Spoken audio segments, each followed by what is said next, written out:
What kind of man files papers over a single joke? I thought I was being playful when I compared my husband to my ex. But now, he's meeting with a lawyer tonight, and I can feel the walls of our marriage closing in. My name is Selene Draven. I'm 32, and I work as a receptionist at a dental clinic. People say I have a sharp tongue, but I call it wit. I've always believed a good joke can lighten the mood, even if it cuts a little deep. My husband Adrian never quite saw it that way. He's serious, careful, the kind of man who double-checks receipts and locks the doors twice. Solid, dependable, but sometimes so stiff it's hard not to tease him. That night, lying in bed, I made what I thought was a harmless joke. I laughed and said maybe he should take lessons from my ex, Luca, since Luca had always been more adventurous. To me, it was just a line, a jab to shake him out of his seriousness. But Adrian went quiet, his face tight, his body stiff. He didn't shout, didn't argue. He just rolled onto his side and said nothing. I thought he'd get over it like he always did. Instead, he moved into the guest room the next night. He barely looked at me, barely spoke. I kept telling myself he was sulking. But now he's meeting with a lawyer tonight.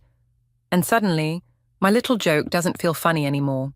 It started in the bedroom, the very place that was supposed to be private, safe, ours.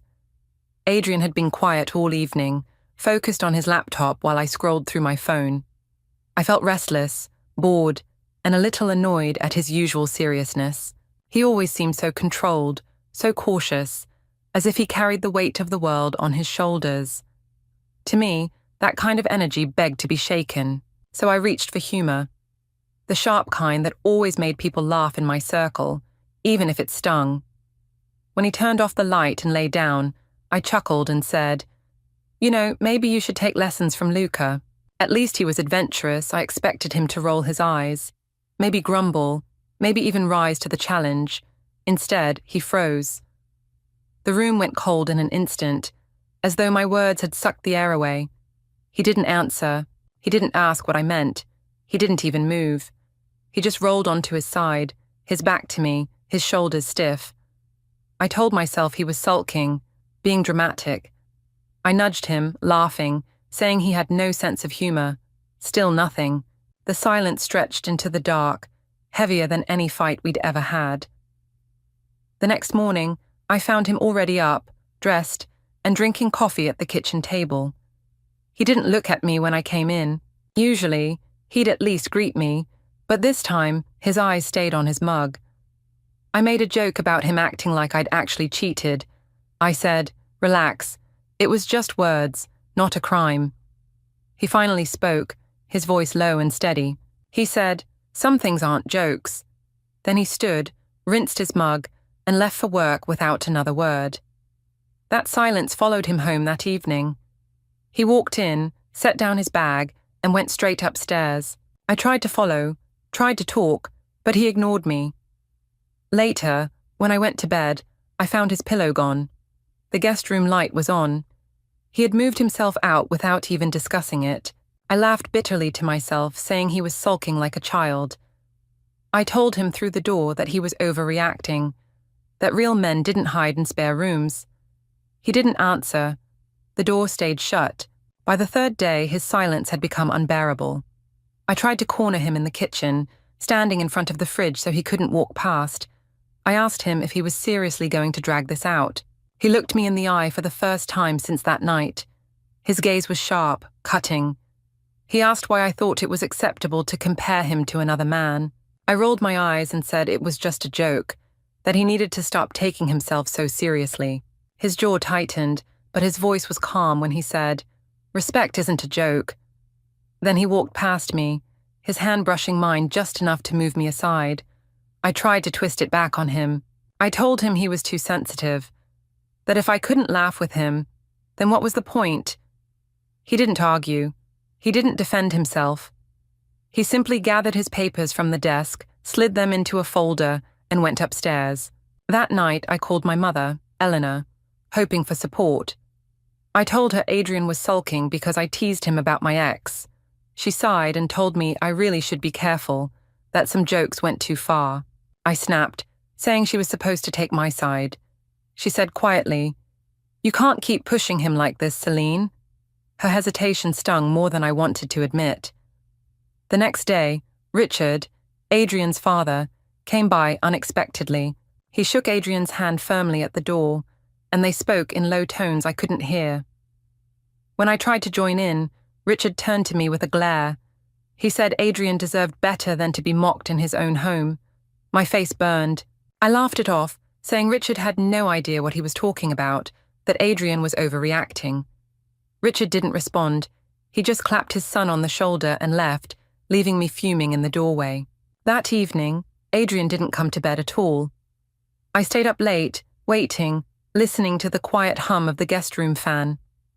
Around midnight, I knocked on the door, asking if we were really going to sleep separately forever. He opened the door just a crack, his face shadowed in the dim light. He said, "I won't share a bed with someone who disrespects me." His voice was calm but final. Then he closed the door again. I lay awake the rest of the night, staring at the ceiling. I told myself he'd calm down eventually, that he always did. But something about his eyes, his voice, his silence, it all felt different this time. It felt permanent. By the weekend, the distance between us was undeniable. He spent his time in the guest room, the study, or out of the house entirely. He stopped engaging with me altogether. When I tried to joke, he ignored me. When I tried to provoke him, he stayed silent. When I tried to apologize half-heartedly, saying I didn't mean it like that, he just looked at me with those steady eyes that made my excuses shrivel on my tongue. One night, I found him at the dining table, papers spread out neatly in front of him. I asked what he was doing. He said, without looking up, "Making plans." My chest tightened. I demanded to know what kind of plans. He said, "Ones that don't include being mocked." Then he stacked the papers into a folder and walked away. The silence in the house grew thicker each day. I tried to tell myself I was still in control, that I could twist the story if I needed to. But the way Adrian moved, calm and steady, made me realize he wasn't just hurt, he was planning. And when I overheard him on the phone that evening, speaking in that same calm voice to someone about papers and appointments, I knew my joke had done more than sting. It had set everything in motion. And for the first time, I felt the cold weight of fear that I might not be able to stop him. After that first week of silence, I was desperate for someone to listen, someone who would remind me that Adrian was being ridiculous. That's why I called my cousin Marina. She was younger than me, only 28, and always eager for gossip. I thought if I told her my side of the story, she'd laugh with me and spread the version that made me look better. We met at a coffee shop downtown. I showed up in a nice coat, made sure my hair and makeup were flawless, because I wanted to look like the wronged wife, not the guilty one. Marina slid into the booth opposite me, her phone in her hand, eyes already curious. I sighed dramatically, telling her Adrian had lost his mind over a single joke. I said I teased him about my ex, Luca, one night, and he blew it out of proportion. She raised her brows, sipping her latte, and asked exactly what I'd said. I smirked and told her I had joked that maybe Adrian should take lessons from Luca, because Luca was more adventurous. I expected her to laugh, to agree it was silly. Instead, she gave me a look that made me shift uncomfortably. She said, "You actually said that?" To his face, I waved it off, saying Adrian knew I was joking, that he just had no sense of humor. I told her men needed to be able to handle banter, or else marriage would be boring. Marina nodded slowly but didn't laugh. Instead, she asked if I thought Adrian might not see it as banter, but as humiliation. I rolled my eyes and said she was too young to understand, that men like Adrian needed to lighten up, but I noticed the way she glanced at her phone every few minutes. I knew her well enough to recognize that she was already planning how to tell this story to her friends. Part of me liked that. At least, my version of the story would get out first. I leaned in and said, "Make sure you tell it right. He's sulking like a child, not talking to me, sleeping in the guest room like he's the victim." She smirked, promised she'd handle it, and we parted ways. When I got home, I felt better, convinced the gossip would spin in my favor. But Damien was waiting in the living room, his posture calm, his expression unreadable. He asked if I had enjoyed my coffee with Marina. My stomach clenched. I asked how he knew. He said he didn't have to ask. He knew me. His calmness unnerved me, like he already knew what had been said. I tried to provoke him, saying he was paranoid, that I couldn't even have coffee with family without being accused. He simply replied, "You can have coffee with anyone you want. Just remember, words spread faster than you think." Then he stood and went upstairs, leaving me fuming on the couch. The next day, I found out what he meant. My card was declined at the grocery store. Embarrassed, I tried another, declined again. The cashier's stare made my cheeks burn. I stormed out, groceries abandoned, and drove straight home. I burst through the door, shouting his name. He was at the dining table again, papers stacked neatly in front of him. I waved my useless cards in the air and demanded an explanation. He said calmly, "The accounts are frozen." Just like that. No hesitation, no apology. I gasped, saying he had no right, that it was our money. He replied, "It was my responsibility to protect what I earned." I tried to twist it, calling it financial abuse, accusing him of trying to control me. His gaze didn't waver. He said, "I won't let disrespect take everything I've built." His calm tone infuriated me more than yelling ever could. That evening, Eleanor called. She had heard already. Of course she had, thanks to Marina's loose tongue. She asked if it was true that I had compared Adrian to Luca. I admitted it, but laughed, saying it was nothing serious. She sighed and told me I had gone too far. I snapped, saying she was supposed to be on my side. She said, "I am, but I can't defend the indefensible." Her words stung, leaving me shaking with anger. Later that night, Adrian carried a small bag into the guest room. I demanded to know why he was packing. He said, "I like to be prepared." That simple answer made my stomach twist with dread. I followed him down the hall, shouting that he was trying to abandon me, that no real man would walk away over words. He stopped, turned, and said, "No real man would stay after being disrespected like that." Then he closed the door. I lay awake for hours, scrolling through my phone, trying to find something to distract me from the silence in the house. Every creak, every sound from the guest room made my chest tighten. I thought about Marina's smirk, my mother's sigh, Richard's glare. For the first time, I wondered if the story was slipping out of my control. By morning, my fears deepened. A text from a friend popped up, asking if it was true that I'd told Adrian to learn from my ex. My hands trembled as I typed back, insisting it was a joke, but I knew the damage was spreading faster than I could contain it. And when I came downstairs, I found Adrian already dressed, folder in hand, heading for the door. I asked where he was going. He said, "To fix things properly." My heart sank. I demanded to know what that meant, but he only looked at me once, his eyes steady, and said, "You'll find out." Then he left, closing the door behind him with finality. The silence that followed was unbearable. The accounts were frozen, the gossip was out, and Adrian was making plans I couldn't see. And for the first time, I realized he wasn't just sulking. He was moving on a path I couldn't control. The family dinner was supposed to be my chance to reset the story. I had convinced myself that if I played it right, I could paint Adrian as overly sensitive, and my family would pressure him to calm down. I dressed in a soft blue dress, did my hair in careful waves, and told myself I'd charm everyone like I always did. By the time we arrived at my mother's house, I was already rehearsing my lines in my head. Eleanor greeted us warmly, but her smile didn't reach her eyes. Richard was already seated at the head of the table, his posture stiff, his gaze fixed on Adrian. My cousin Marina sat at the side, phone in her hand, smirk tugging at her lips. She looked at me like I was a character in one of her stories, not a relative in crisis. The air was heavy, like everyone knew the script except me. We started eating, the clink of silverware filling the silence. I launched quickly into conversation, telling stories about work, laughing too loudly, insisting Adrian and I were fine. I said we'd been busy, distracted, but still strong as ever. I wanted to paint the picture of a solid marriage. as if all the gossip was just exaggeration. But then Richard cut in, his voice sharp. He asked Adrian directly if it was true that I had compared him to my ex, Luca. My stomach dropped. I tried to laugh it off, waving a hand, saying it was nothing but a silly remark. I told everyone I was only teasing, that jokes kept a marriage alive. Adrian didn't let me hide. He reached into his folder and pulled out a printed page. He laid it on the table in front of everyone.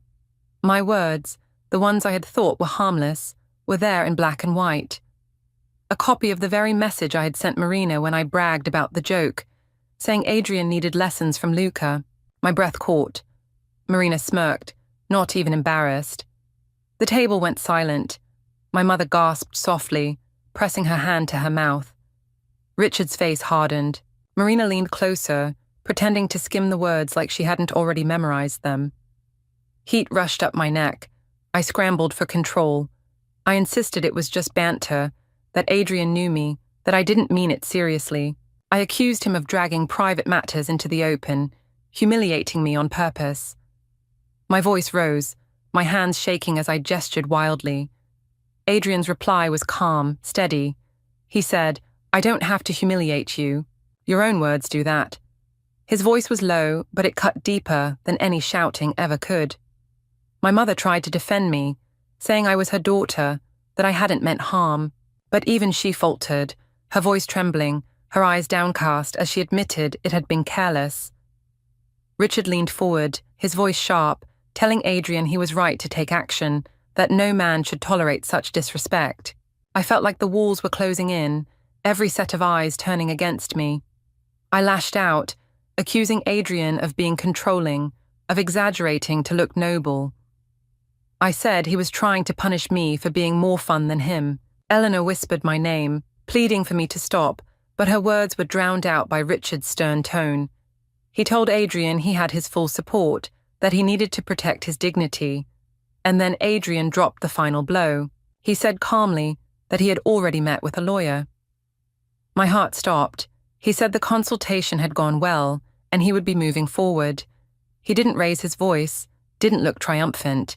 He just stated it as fact, like it was already decided. The table erupted in murmurs. My mother began to cry softly, dabbing her eyes with a napkin. Richard nodded firmly, his pride in Adrian obvious. Marina's smirk grew wider, her phone buzzing quietly in her hand. I knew she was already spreading this to her friends, maybe even posting cryptic little notes online about truth bombs at dinner. I tried to fight back, my voice breaking, as I accused Adrian of destroying us, of rushing to outsiders instead of working it out at home. He looked at me, calm and unflinching, and said, "There's nothing left to destroy." His words hit me harder than anything else he'd said. The rest of dinner was unbearable.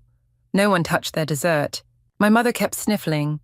Richard stayed silent, and Adrian quietly gathered his papers, slipping them back into his folder. He didn't look at me again. He didn't need to. On the drive home, I tried to speak, to beg, to twist it back into a misunderstanding. But Adrian kept his eyes on the road, his hand steady on the wheel. The silence between us was heavier than stone. When we pulled into the driveway, he got out without a word, went straight inside, and closed the guest room door behind him. I stood there in the dark car, my hands gripping the steering wheel, my heart racing. It hit me then that the story was no longer mine to control. The joke I thought would make me look witty had turned into evidence, proof of disrespect that Adrian could carry into any room, any conversation. He had the papers, the support, even my own family shifting to his side. And worst of all, he had the lawyer. The decision was already in motion, and I was powerless to stop it. The night after that disastrous dinner, the house felt like a cage. Adrian shut himself in the guest room, and I was left pacing the halls like a trapped animal. Every time I passed the closed door, anger boiled in me. I wanted him to open it, to yell, to argue, to give me something I could fight against. But his silence was worse than any shouting. It made me invisible. I tried the soft approach first. I knocked gently, asking if we could talk. No answer. I pressed my forehead to the door, whispering that I was sorry, that I didn't mean the joke like it sounded, that I still loved him. The silence stretched. Finally, his voice came through, calm and distant. Sorry doesn't erase disrespect. Then nothing. The words stung because they weren't shouted. They were steady, final, like a stone dropped into deep water. I switched to anger. I banged on the door, demanding he stop hiding like a coward. I shouted that he was weak for running to lawyers instead of facing me. My voice cracked as I accused him of planning to ruin me, just to look noble in front of his father. He didn't respond. The light under the door stayed steady, unshaken. The next morning, I tried another tactic, guilt. I followed him into the kitchen, saying he was abandoning me, that he had promised vows, that marriage meant working through things. I even cried, clutching at his arm. He set down his coffee mug carefully, looked me in the eyes and said, "Marriage also means respect. You broke it." He gently pulled his arm away and left for work without another word. I spent that whole day in a spiral. I called my mother again, begging her to convince Adrian to stop this madness. She hesitated, her voice heavy. She said I needed to take responsibility.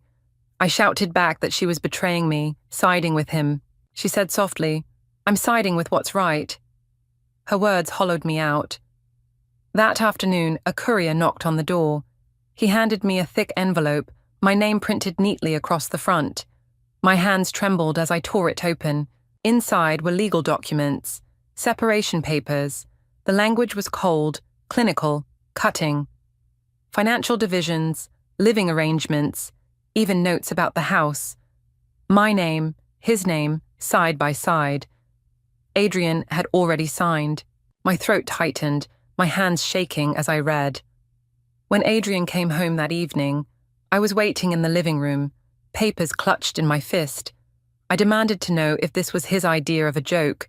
He looked at me calmly, his face unreadable, and said, "No jokes. Just decisions." I screamed that he was destroying us, tearing apart years of marriage over a single comment. He replied, "It wasn't one comment. It was everything that comment revealed." His words cut deeper than any argument. I tried to tear the papers in front of him, but he didn't even flinch. He said, "Tear them. I'll file more." His calm tone made me want to throw something, to break the walls just to get a reaction. But he turned away, went upstairs and closed the door. That night, I sat at the dining table, the papers spread out in front of me. I stared at the words until they blurred. For years I had believed I could twist any story, turn any mistake into something forgivable. But now the evidence was in writing, stamped, official. My excuses had no place on those pages. The silence in the house pressed in on me. I picked up my phone, scrolling through messages, but most people hadn't replied in days. Marina had posted another cryptic line online. Some jokes cost more than people realize. My cheeks burned. The gossip was everywhere, and I couldn't control it. I thought of calling Richard, begging him to talk to his son, but I knew what he would say. He had already made his stance clear. To him, Adrian was right to take the step. I was the one who had failed. By midnight, I was pacing again. I went upstairs, stood outside the guest room door, and whispered desperately that we could fix this, that I would change, that I would never make jokes like that again. I promised him anything, everything. There was silence for a long time. Then his voice came through, low and steady. "Change after destruction isn't change." It's regret. My knees went weak. I pressed my ear to the door, but heard nothing else. No footsteps, no movement, just silence. Back downstairs, I stared at the papers again. My chest felt heavy, my breath uneven. The signatures stared back at me like a sentence already passed. And when the clock struck midnight, the truth settled over me like ice. Adrian wasn't threatening anymore. He was acting. The courier, the papers, his calm certainty, everything was already in motion. I had thought my joke would pass like every other sharp remark, but it hadn't. It had become the wedge that split everything apart. And now the marriage I mocked was dissolving in real time, with the kind of quiet certainty I couldn't fight. The mediation office was nothing like I had pictured. No shouting, no gavel, no jury. Just a plain conference room with beige walls, a polished table, and the smell of old coffee. It felt clinical, like a doctor's office for broken marriages. I sat at one end with my lawyer beside me, clutching my purse like it was a shield. Adrian sat at the other end, calm as ever, his lawyer neat and prepared, a thick folder open in front of him. He didn't even glance at me. That calmness, that refusal to acknowledge me, made me feel smaller than any insult could have. The mediator began with polite words about cooperation, respect, and resolving disputes fairly. I wanted to laugh at the irony. What was fair about being ambushed like this? I tried to speak out of turn, insisting this wasn't necessary, that we were just having a marital spat. The mediator raised a hand gently and said we needed to follow procedure. I leaned back in my chair, crossing my arms, glaring at Adrian, who remained unreadable. My lawyer spoke first. She described me as a loving wife who had made a single ill-timed joke, nothing more. She said there had been no affair, no betrayal, just careless words. She argued that divorce was too drastic, that we could salvage the marriage if Adrian would stop taking things so literally. I nodded along, forcing tears into my eyes to look sincere. Then Adrian's lawyer began. He slid documents across the table, financial records, printed screenshots, even notes Adrian had kept. My throat tightened as I skimmed them. My own words, about Luca, about Adrian needing lessons, stared up at me in bold ink. Taken out of context, they looked cruel. Even I could see it. The lawyer spoke calmly, methodically, about patterns of disrespect, about the emotional damage such words caused. He didn't embellish, he didn't need to. The evidence was plain. I interrupted, saying they were just jokes, that everyone teased in relationships. I accused Adrian of being humorless, of dragging private matters into public spaces. The mediator asked me to let the lawyer finish. I clenched my fists under the table, my nails digging into my palms. When it was Adrian's turn to speak, he didn't launch into accusations. He didn't raise his voice. He simply said, "Respect is the foundation of marriage. Without it, there is nothing." His words hung in the air, steady, devastating.